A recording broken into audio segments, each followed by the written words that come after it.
दो काम कौन से किए बता दो भाई, या पूरा पैनल बता दे। वोट मिल रहा है जौआ भर भर के, ठीक है, ठीक। काम क्या किया बताओ। एम्पावरमेंट पिछले भी कह रहे हैं ढोली बहुत पालकी भाई, ढोली कितना ढोएंगे और क्यों ढोएंगे? तमाशा लोकतंत्र के बेसिक सिद्धांत का उल्लंघन हो रहा है। जिसकी मेजॉरिटी है जाति में भी वो पीछे खड़ा है और मुट्ठी हमें बाबर के साथ आए लोगों से थोड़ी ना काम लेना है।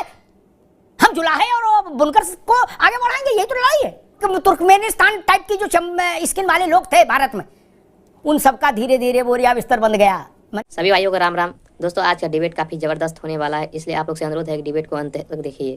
दोस्तों आज का इस डिबेट में आप हल्का सा भी बोर नहीं होइएगा, क्योंकि आज के इस डिबेट में सपा के प्रवक्ता बोल रहे थे कि बीजेपी को वो दो काम सुनाइए जो कि दलितों के वास्ते किया है। तो इस पे अभिनेत्री जी ने किस तरह से इनको धोया है, सो आप लोग डिबेट को खुद से ही देखिए।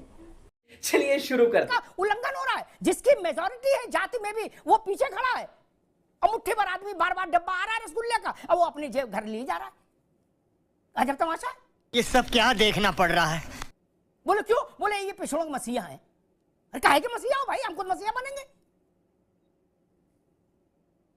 हम खुद मसीहा बनेंगे। देखिए बिल्कुल अमिताभ जी जी, जो बात मैंने कही थी वो 3 बातों का जिक्र किया था और अच्छा, और मैं उम्मीद कर रहा था कि हमारे साथी जो बीजेपी के हैं वो इस बात का जवाब देंगे जी। लेकिन उन्होंने जवाब नहीं दिया, मुझे अच्छा नहीं लगा।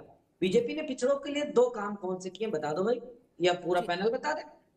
वोट मिल रहा है जौआ भर भर के, ठीक है, ठीक। काम क्या किया बताओ। एम्पावरमेंट करने के लिए कौन सा बीजेपी ने काम? ठीक ठीक आप गाँव बोल। ठीक मनोज भाई आगे बात आपकी। अनुप्रिया पटेल और अभी तो रुको, क्लाइमैक्स। कई बार अपनी पराजय को स्वीकार जब नहीं कर पाते तो ऐसा बेढप तर्क भी गढ़ लेते हैं मनीष बाबू कि हमारे लड़के ने रात दिन पढ़ा, वो फेल हो गया, पड़ोसी लड़का कुछ भी नहीं पढ़ा, पास हो गया, चलो ठीक है आगे देखेंगे। ऐसा नहीं होता। एक एक आदमी वोट देता है। भारत जैसा चुनाव और दुनिया में कहां हो रहा है इतना ये व्यवस्थित चुनाव? हजारों जातियां, हजारों वर्ग वोट करते हैं, तब जनादेश निकलता मित्र। और हम ये कह दें कि ना ना हम नहीं मानते, तो हमारे मानने ना मानने से चुनाव का परिणाम नावेद वैकल्पिक विषय तो होता नहीं है कि मानोगे कि नहीं मानोगे। ना ऐसा हो सकता कि कोई ये कह गया गुड्डू राइफल ला, आज नहीं छोड़ेंगे कुर्सी। ऐसा तो भारत में कभी हो नहीं सकता। ये बड़ी अच्छी बात। इंदिरा गांधी को भी कुर्सी छोड़नी ही पड़ी इमरजेंसी के बाद भी। ये मकान पर कब्जा नहीं है ना कि जिसकी लाठी उसकी भैंस। ये भारत के लोकतंत्र का सौष्ठव है, सौंदर्य है। जो देश हमारे आसपास है वहां देख लीजिए कैसा लोकतंत्र है। हमारे यहां कभी भी सत्ता के हस्तांतरण में कोई विवाद ही नहीं हुआ। इसलिए ये भाव रहना चाहिए। जो भी जीतेगा वो जनता के जनादेश से ही जीतेगा, किसी की कृपा से नहीं जीतता कोई, और कोई दूसरा थोड़ी ना कृपा कर देता दूसरे को जिताने के लिए। खैर मैं फिर वहीं आता हूं कि जब कहा जाता है कि भाई, मैं कई बार कहता हूं मनीष भाई कि अगर कोई घटना घटी, मैं कहता हूं कि अगर ये घटना जैसी घटी वैसी नहीं घटी होती तो इसका अपयश आप किसको देते? वो बताया जी फला को। तो मैं कहता हूं अब ये घटना चूंकि वैसी नहीं घटी, अच्छी घटी, तो इसका यश भी उसी को जाएगा। ठीक। जब ये आरोप लगाते थे भाजपा के विरोधी दल कि भाजपा मूलतः, और ये बात मजे की देखिए, नरेंद्र मोदी के प्रधानमंत्री लगातार प्रधानमंत्री रहने के बाद भी आरोप चल रहा था कि भाजपा पिछड़े दलित और आदिवासियों के से उसका मामला मैच नहीं करता, उनके साथ उसका ठीक नहीं। ये आरोप लगता था ना। तो जब आप ये आरोप लगाते और फिर उसने उन्हीं वर्गों से मुख्यमंत्री दिए, तो फिर तो बात समझनी पड़ेगी, कहनी पड़ेगी कि हाँ ये काम किया ठीक। इसी का तो आरोप लग रहा था। नहीं,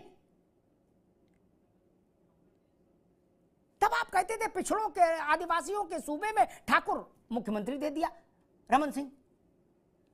तो अब तो हिंदू आदिवासी दिया ना, 100% उसी जमीन का व्यक्ति। और दूसरी बात यादव की, कोई भी वर्ग में कोई भी जाति अब इतनी प्रभावशाली नहीं मेरी बात को थोड़ा गंभीरता समझना होगा। एक समय था नावेश्य को, एक समय था जब मैं और भी स्पष्ट करके कहता हूं, जब जाटवों को हम मानते थे कि ये पूरे हरिजन दलित वर्ग को, अनुसूचित जाति संवर्ग को के ड्राइवर हैं। मनीष बाबू, बड़ी गंभीर बात कह रहा हूं। भारत की राजनीति में माना यह जाता था कि जाटव पूरे दलित उसको लीड करते हैं, जिधर जाटव जाएगा उधर ही पूरा दलित जाएगा। वो स्थिति खत्म हो गई, अब ऐसा नहीं है। दलितों में जो जातियां हैं वो अपने हिसाब से अपना फैसला कर रही हैं। इसी के समानांतर इस देश में ऐसा माना जाता रहा कि पिछड़ों को यादव लीड करेंगे, जिधर यादव उधर पिछड़ा। आंकड़े बता रहे हैं 2009 के बाद से ये धारणा ध्वस्तीभूत हो गई। डगमगाई नहीं है मनीष बाबू, ध्वस्तीभूत हो गई। क्या कोयरी अपनी समझ से वोट कर रहा है, कुर्मी अपनी समझ से वोट कर रहा है, और बाकी जातियों का मैं उल्लेख या नाम लेकर नहीं करूंगा। मजा आया। दोस्तों, अगर ये डिबेट वीडियो आप लोग को पसंद आए तो एक लाइक एंड चैनल को सब्सक्राइब कीजिए, साथ में बेल आइकन को प्रेस कर दीजिए। दोस्तों, मैं हमेशा इसी टाइप का डिबेट वीडियो लाता रहता हूँ। चलिए मिलते हैं कोई नेक्स्ट डिबेट में, तब तक के लिए जय हिंद, जय भारत, वंदे मातरम।